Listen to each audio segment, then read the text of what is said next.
this. Today, I'm not sure if I'm going to be able to really do it up here. We are about to slap some Shriek tires on the Nanrobot D6 Plus. So you want to take these plastic covers off right here.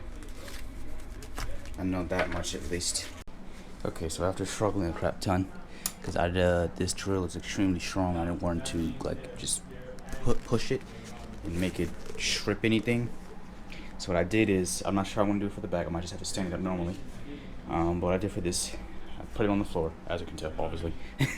I put the handlebars up and then took my foot and I kind of just kicked it down. And that made it loose enough for me now to just do it like that. And I can continue taking it off the drill if I want to, just to make it faster. So of course I'm going to take those metal things out. These, see that right there? Those two screws? That is keeping the wire stable. So I can attempt to pull it out. I don't know if this wire is long enough to where it'll allow me to stretch it out to take it off of here, but you need to get that out the way. It looks like you need some very small hex screws. So I'm hoping I can pull the wheel out just a little bit because I'm not sure how I'm going to get under there. Now that finally our motor is out with this, as you can see right here, I didn't fully take it off. I just took it off enough where I can slide the wire out. So now I can have it like this, which is exactly how I need it. And I'm probably going to put the gloves back on so my hands don't get so dirty because they're already kind of dirty right now. But this is where we take these screws, all those screws right there. That's where we start taking those out to separate the outer line of this rim. There.